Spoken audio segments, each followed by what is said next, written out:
Jesus. Jesus é, sem dúvida, a figura mais importante na história do Natal.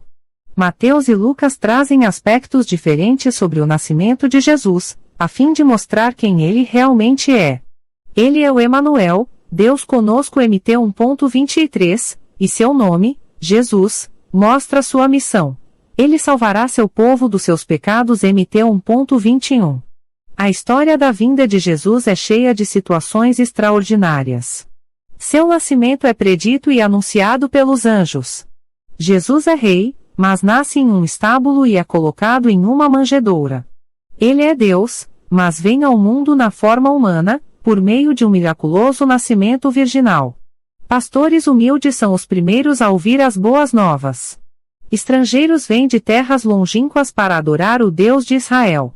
O rei terreno se sente ameaçado diante de uma criança celeste. A história do primeiro Natal mostra que a vida e a obra de Jesus também será cercada por situações extraordinárias.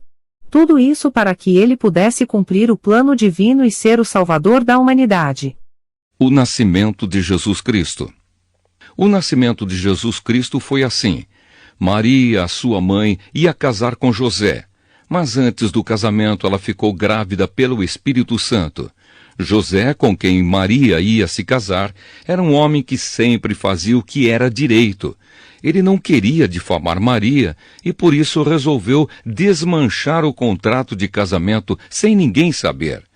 Enquanto José estava pensando nisso, um anjo do Senhor apareceu a ele num sonho e disse: José, descendente de Davi, não tenha medo de receber Maria como sua esposa, pois ela está grávida pelo Espírito Santo. Ela terá um menino, e você porá nele o nome de Jesus, pois ele salvará o seu povo dos pecados deles. Tudo isso aconteceu para se cumprir o que o Senhor tinha dito por meio do profeta. A virgem ficará grávida e terá um filho, que receberá o nome de Emanuel. Emanuel quer dizer Deus está conosco. A apresentação. Prezado Teófilo, muitas pessoas têm se esforçado para escrever a história das coisas que aconteceram entre nós. Elas escreveram o que foi contado por aqueles que viram essas coisas desde o começo e anunciaram a mensagem do Evangelho. Portanto, Excelência, eu estudei com todo o cuidado como foi que essas coisas aconteceram desde o princípio e achei que seria bom escrever tudo em ordem para o Senhor, a fim de que o Senhor pudesse conhecer toda a verdade sobre os ensinamentos que recebeu. O nascimento de João Batista é anunciado. Quando Herodes era o rei da terra de Israel, havia um sacerdote chamado Zacarias, que era do grupo dos sacerdotes de Abias. A esposa dele se chamava Isabel e também era de uma família de sacerdotes. Esse casal vivia a vida que para Deus é correta, obedecendo fielmente a todas as leis e mandamentos do Senhor. Mas não tinham filhos, porque Isabel não podia ter filhos e porque os dois já eram muito velhos. Certo dia no templo de Jerusalém, Zacarias estava fazendo o seu trabalho de sacerdote, pois era a sua vez de fazer aquele trabalho diário. Conforme o costume dos sacerdotes, ele havia sido escolhido por sorteio para queimar o incenso no altar e por isso entrou no templo do Senhor. Durante o tempo em que o incenso queimava, o povo lá fora fazia orações.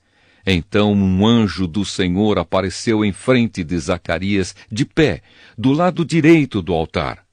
Quando Zacarias o viu, ficou com medo e não sabia o que fazer. Mas o anjo lhe disse: Não tenha medo, Zacarias, pois Deus ouviu a sua oração. A sua esposa vai ter um filho e você porá nele o nome de João.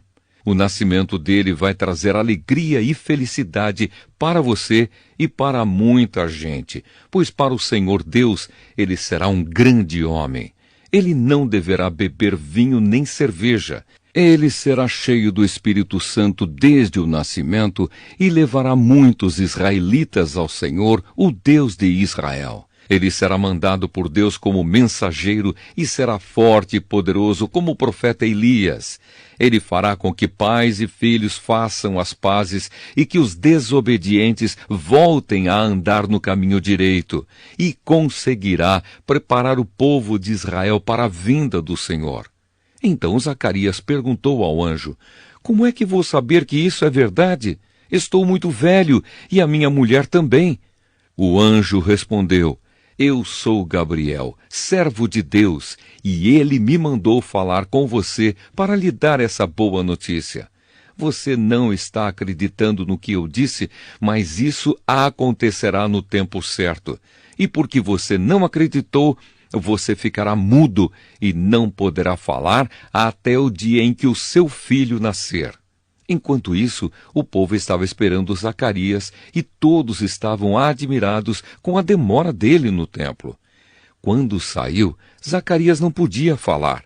Então perceberam que ele havia tido uma visão no templo. Sem poder falar, ele fazia sinais com as mãos para o povo. Quando terminaram os seus dias de serviço no templo, Zacarias voltou para casa. Pouco tempo depois, Isabel, a sua esposa, ficou grávida e durante 5 meses não saiu de casa. E ela disse: